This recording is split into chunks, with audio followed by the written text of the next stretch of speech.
Et si je tiens think tank publie Nouveau cycle de transformation technologique. Les coûts économiques en seraient trop La élevés. dynastie des Ming datant de plus de 500 ans. Du Hebei remonte à plus de 2000 ans. Cette semaine en Chine. Cette semaine en Chine.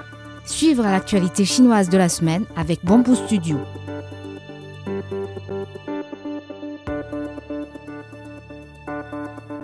La Banque centrale de Chine reprendra les achats de bons du Trésor sur le marché libre, a déclaré lundi le gouverneur de la Banque populaire de Chine lors de la conférence annuelle du Financial Street Forum 2025. Les profits des grandes entreprises industrielles de la Chine ont augmenté de 3,2% en glissement annuel au cours des 9 premiers mois de 2025, a donc appris de données officielles publiées lundi. Les entreprises industrielles présentant un chiffre d'affaires annuel issu de leurs activités principales d'au moins 20 millions de yuans, environ 2,8 millions de dollars, ont enregistré des profits combinés de 5 370 milliards de yuans de janvier à septembre, d'après le Bureau d'État des statistiques. En septembre, les profits des grandes entreprises industrielles ont connu une reprise remarquable, augmentant de 21,6% en base annuelle, a noté le PES. Le fabricant chinois Unitree a présenté H2, son nouveau modèle de robot humanoïde, en vue d'une entrée en bourse d'ici fin 2025. Mesurant 1,8 mètres pour 70 kg, le H2 arbore une apparence très humaine. Dans sa vidéo de démonstration, il présente un visage bionique et porte des vêtements, renforçant ainsi son réalisme. Le robot est pourvu de 31 articulations, ce qui représente une augmentation de 19% par rapport au modèle précédent, le RI. Cette évolution lui confère une plus grande flexibilité et des mouvements plus fluides. La start-up de la robotique chinoise n'a pas dévoilé toutes ses caractéristiques techniques, mais lors des démonstrations, le H2 a exécuté des enchaînements de danse et d'arts martiaux parfaitement coordonnés, mettant en avant des progrès majeurs en agilité et en stabilité. Le nombre d'infrastructures de recharge pour véhicules à énergie nouvelle en Chine a dépassé le seuil de 18 millions d'unités à la fin de septembre 2025, d'après les dernières données officielles. Le nombre total d'infrastructures de recharge à l'échelle nationale a atteint une croissance de 54,5% en glissement annuel.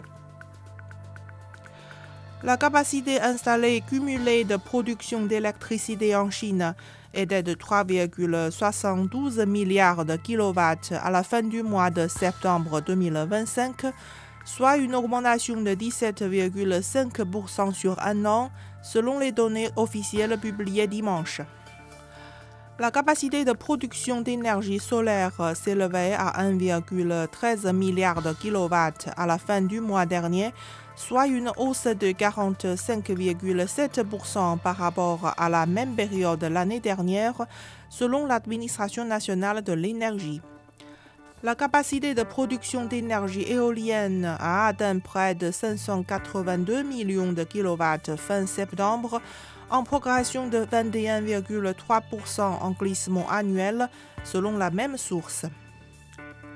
Un séisme de magnitude 5,5 a secoué samedi dernier à 19h45 heure locale Hunchun, dans la préfecture autonome coréenne de Yanbian de la province du Jilin, dans le nord-est de la Chine, selon le centre du réseau sismique de Chine.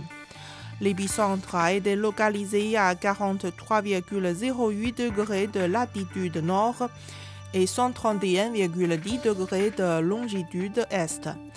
Le séisme s'est produit à une profondeur de 560 km, a indiqué le centre.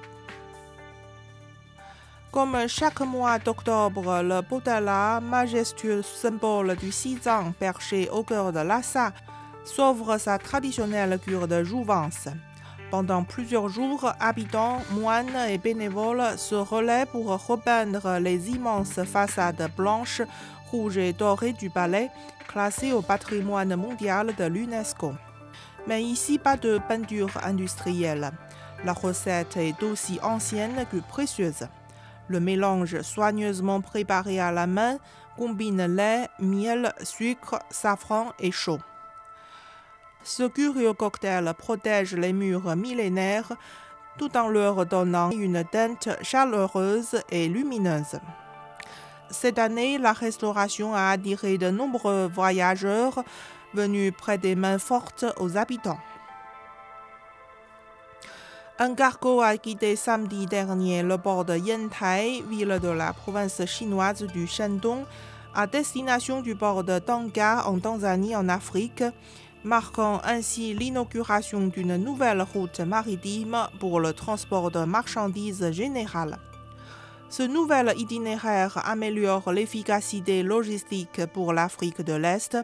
À leur arrivée au port de Tanga, les marchandises pourront être acheminées vers des pays situés à l'intérieur du continent africain, tels que l'Ouganda et le Rwanda. Lundi soir, les petits chanteurs de Saint-Marc qui ont connu le succès grâce au film Les Choristes ont donné un concert couronné de succès à Nanjing, capitale de la province du Jiangsu, dans l'est de la Chine. La soirée a présenté 29 morceaux, allant des titres de leur dernier album à des chansons emblématiques du film, en passant par des mélodies traditionnelles chinoises, offrant ainsi un véritable festin musical interculturel pour le public. Shijiazhuang, capitale de la province chinoise du Hebei, a récemment organisé le dialogue sur le développement de la coopération culturelle et touristique sino-française, offrant aux deux pays une occasion d'explorer conjointement de nouvelles mesures pour promouvoir leur coopération en la matière.